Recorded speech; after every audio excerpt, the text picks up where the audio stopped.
महायुतीत जागा वाटपाचा पेच कायम। सोमवारी पुन्हा दिल्लीत बैठक। शिवसेना राष्ट्रवादीची वाढीव जागांच्या मागणीवर ठाम।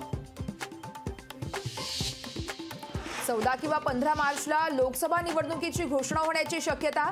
निवडणूक आयोगाच्या जम्मू काश्मीर दौऱ्यानंतर निर्णय होण्याचा अंदाज। तर 11 ते 13 मार्च निवडणूक आयोगाचा काश्मीर दौरा। वसंतदादा शुगर इन्स्टिट्यूटच्या नियामक मंडळाची पुण्यात आज सभा। शरद पवार अजित पवार एकाच मंचावर येण्याची शक्यता। काका पुतण्यांचा संवाद होणार का, याकडे महाराष्ट्राचं लक्ष। वंचित बहुजन आघाडीचे अध्यक्ष प्रकाश आंबेडकर अकोला जिल्ह्याच्या दौऱ्यावरती। संध्याकाळी अकोल्यात प्रकाश आंबेडकर यांची संवाद सभा होणार। हिंगोलीत शासन आपल्या दारी कार्यक्रम। मुख्यमंत्री एकनाथ शिंदे यांच्यासह दोन्ही उपमुख्यमंत्री राहणार उपस्थित। हिमाचलमध्ये राजकीय भूकंप होण्याची शक्यता। काँग्रेसचे 6 तर 3 अपक्ष आमदार उत्तराखंडात दाखल। राज्यसभा निवडणुकीत भाजपला मतदान केल्यानंतर मोठी खळबळ। केंद्रीय निवडणूक आयुक्त अरुण गोयल यांचा राजीनामा। लोकसभा निवडणूक तयारीवर परिणाम होण्याची शक्यता। चर्चांना उधाण। कोल्हापूर विमानतळाच्या नूतन इमारतीचं आज होणार लोकार्पण। पंतप्रधान नरेंद्र मोदींच्या हस्ते ऑनलाईन पद्धतीने होणार उद्घाटन। एफडीआयच्या सदस्यपदी निशिगंधा वाड, पल्लवी जोशी यांची निवड। माहिती आणि प्रसारण मंत्रालयाकडून घोषणा।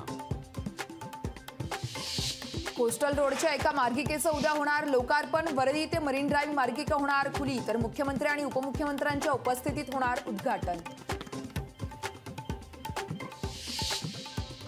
मिस वर्ल्ड 2024ची घोषणा। ताज झेक प्रजासत्ताकच्या क्रिस्टिना प्लिस्कोवाने पटकावला मिस वर्ल्डचा किताब। मुंबईतील जिओ वर्ल्ड कन्व्हेन्शन सेंटरमध्ये पार पडला सोहळा।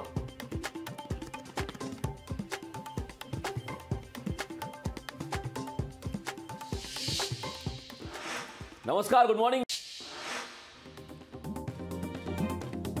ठाकरे गटाचा पहिला उमेदवार ठरला। ठाकरे गटाकडून अमोल कीर्तीकरांना उमेदवारी जाहीर। शिवसेनेकडून राहुल शेवाळे यांना उमेदवारी जाहीर होण्याची शक्यता।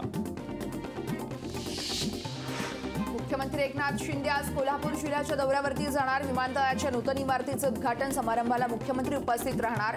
तर पंतप्रधान नरेंद्र मोदी ऑनलाईन पद्धतीने करणार उद्घाटन। मंगळवेढा तालुक्यात दुष्काळ जाहीर करा। आमदार प्रणिती शिंदेंची मागणी। पाण्याचे टँकर, चारा छावण्या चालू करा।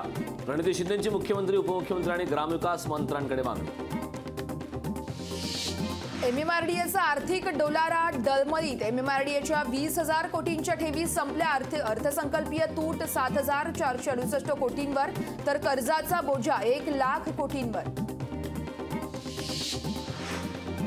झोपडीच्या सर्वेक्षणाला उद्यापासून सुरुवात। घाटकोपरमधील रमाबाई आंबेडकर नगरच्या झोपड्यांचं करणार सर्वेक्षण। रेल्वेच्या तिन्ही मार्गांवर मेगा ब्लॉक। रुळांची दुरुस्ती तसेच सिग्नल यंत्रणेतील तांत्रिक कामांमुळे आज घेतला जाणार मेगा ब्लॉक।